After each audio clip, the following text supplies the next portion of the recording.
अरे यहां नारियल नहीं है, श्रीफल। श्री फलाय नमः, श्री द्रुमाय नमः। चलो ये मंत्र बता देते हैं। सोमवार को बिल्व पत्र नहीं उतारना चाहिए। पूर्णिमा और अमावास्या को भी बिल्व पत्र नहीं उतारना चाहिए। और सोमवार को बिल्व पत्र नहीं उतारना चाहिए। और बिल्व पत्र के निकट जब जावे तो बिल्व पत्र को जूता चप्पल पहनकर बिल्व पत्र का स्मरण नहीं, स्पर्श नहीं करना चाहिए। और बिना स्नान के बिल्व वृक्ष का स्मरण स्पर्श नहीं करना चाहिए। साक्षात भगवती महालक्ष्मी ही बिल्व वृक्ष के रूप में विराजमान है।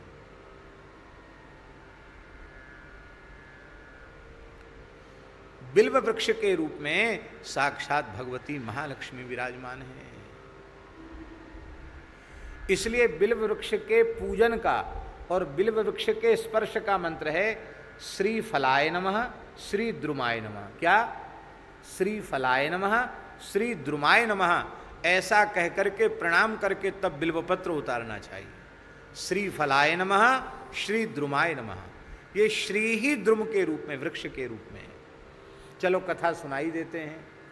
ये श्रीफल बिल्व के रूप में लक्ष्मी जी कैसे हुई?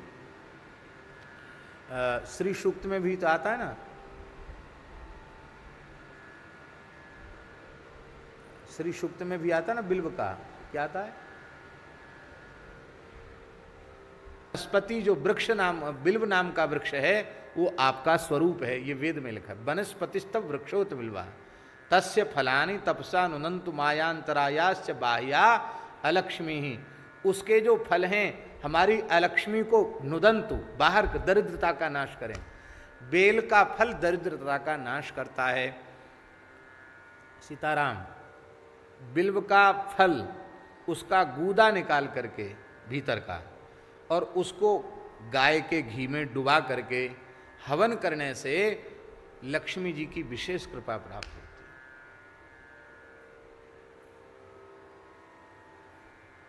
रसराज जी को उपाय मिल गए, पर हवन करें तब ना। तो ये विशेष, और उतना भी न हो तो लिखा है बिल्व का पत्र, क्योंकि बिल्व फल हमेशा होता नहीं, तो बिल्व पत्र को भी घी में डुबा करके आहुति देने से लक्ष्मी जी की प्रसन्नता प्राप्त होती है। वनस्पतिस्तव वृक्षोथ बिल्वाहा। एक समय भगवती जगदम्बा, पराम्बा, जगत जननी श्री महालक्ष्मी जी ने भगवान नारायण से पूछा, प्रभु आप सदा सर्वदा मुझे प्राप्त बने रहें, मेरा आपसे कभी वियोग न हो, और आपके चरणों में प्रति क्षण हमारी प्रीति बढ़ती ही चली जाए, अनुराग आपके चरणों में बढ़ता चला जाए, ऐसा कोई साधन हमें बताइए। भगवान हंसने लगे, बोले इसके लिए तो तुमको तपस्या करनी पड़ेगी। किसकी तपस्या करें?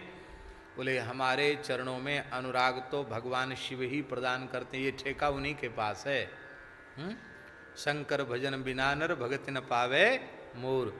तो तुम शिव जी की उपासना करो, मेरे चरणों में प्रेम की प्राप्ति के लिए, अखंड सौभाग्य के लिए। तो लक्ष्मी जी उपासना करने लगी। उपासना करते करते करते वैसे तो वो चाहती तो कैलाश में जाके दर्शन कर लेती, और वो दर्शन अलग है, पर तपस्या करके उपासना करके प्रसन्न करना और भगवान शिव का प्रकट होकर दर्शन देना, वो एक अलग बात हुई। तो जैसे ही तपस्या करते करते, उपासना करते करते बहुत समय लक्ष्मी जी को बीत गया।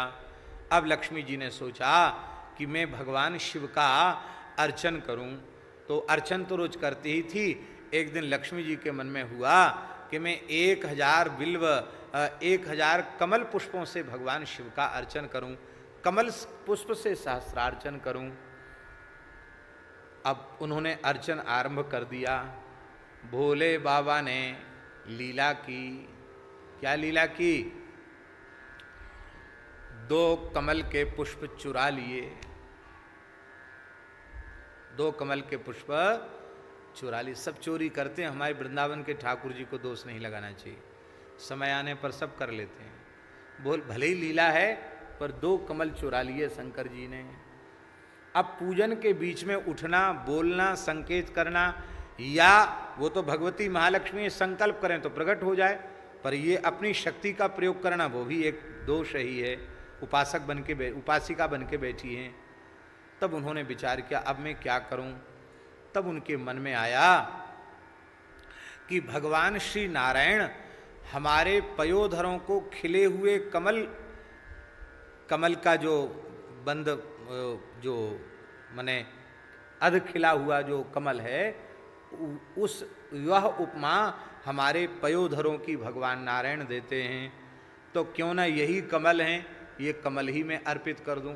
तो उन्होंने तत्काल अपने पयोधर ही कमल के रूप में अर्पित कर दिए। तत्काल भगवान शिव पार्वती प्रकट हो गए।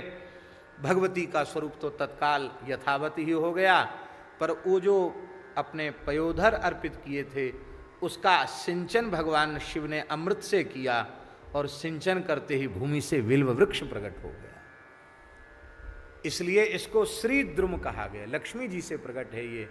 और इसमें ब्रह्मा जी, विष्णु भगवान, शिव जी, संपूर्ण देवी देवताओं का निवास इसमें होता है। बिल्व वृक्ष के नीचे 68 करोड़ तीर्थों का निवास होता है। बिल्व वृक्ष के नीचे बैठकर साधन करने से बहुत जल्दी मंत्र सिद्धि होती है। शंकर जी की स्थापना की जरूरत नहीं पड़ती, बिल्व वृक्ष के नीचे सहज शिव जी उसके नीचे विराजते हैं, समस्त देवता विराजते हैं। बिल्व की बड़ी भारी महिमा है।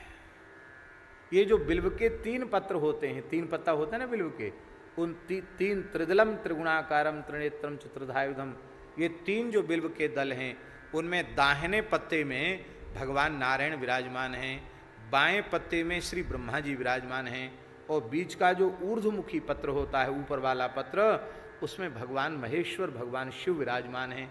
इस तरह से तीनों देवता पत्र में विराजमान है। इसलिए बिल्व वृक्ष को बिना स्नान के नहीं स्पर्श करना चाहिए, और शरीर में, सारे शरीर में तेल लगाया हुआ हो तब भी स्पर्श नहीं करना चाहिए।